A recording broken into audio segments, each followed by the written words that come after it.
Now to what's being described as the world's deadliest quake in 25 years as the death toll reaches more than 20,000 people now in Turkey and Syria. And 3 Americans have been confirmed to be among the dead as rescue crews are seen here still searching for survivors beneath that rubble. And within those search and rescue crews, members of Oxfam, now to a global nonprofit that works to mobilize the power of people against poverty.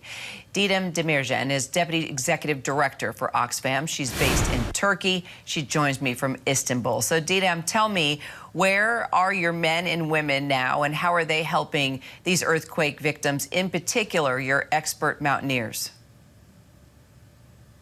So our teams are on the ground now, trying to identify the needs, trying to access to the most remote areas.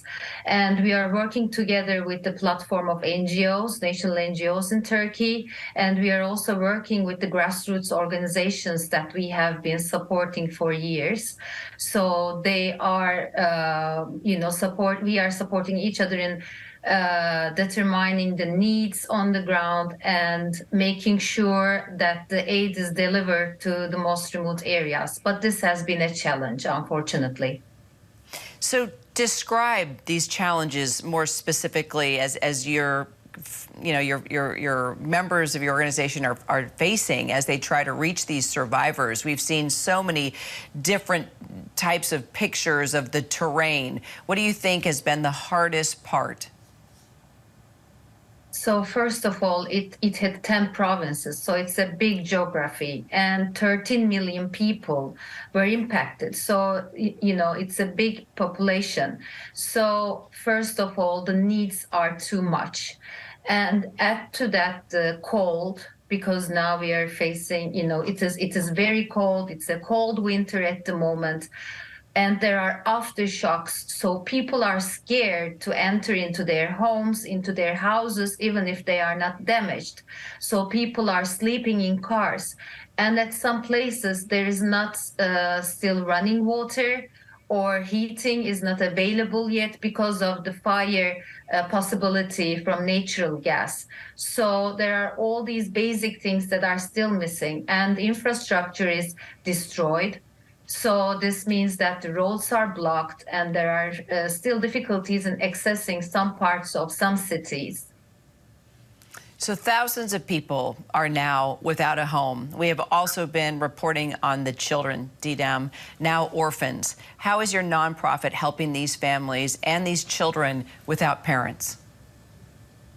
So first of all, it was the search and rescue operations. And in the meantime, we had to make sure that these families or people that survived this disaster really have the basic needs like water, food, shelter.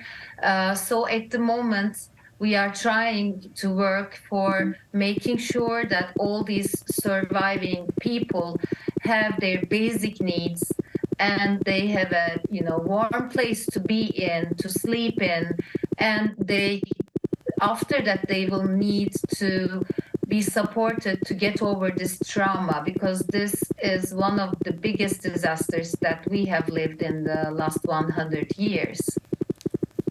And how are you working with your partners also to provide protection, shelter, medical care for survivors? I know you have numerous partners in the region.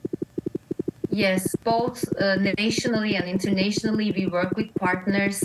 We try to mobilize as much as possible the private sector and individuals to make sure that the actual needs match with the aid that is provided. So we are working closely with the populations on the ground to make sure we assess their needs correctly and then make sure that we provide those needs to the communities.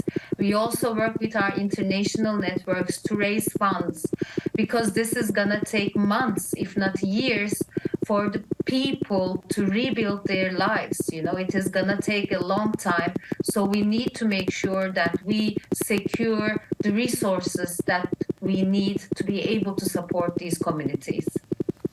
Got it. Didem Demircan with Oxfam, thank you so much for your time and everything that you're doing there in Turkey.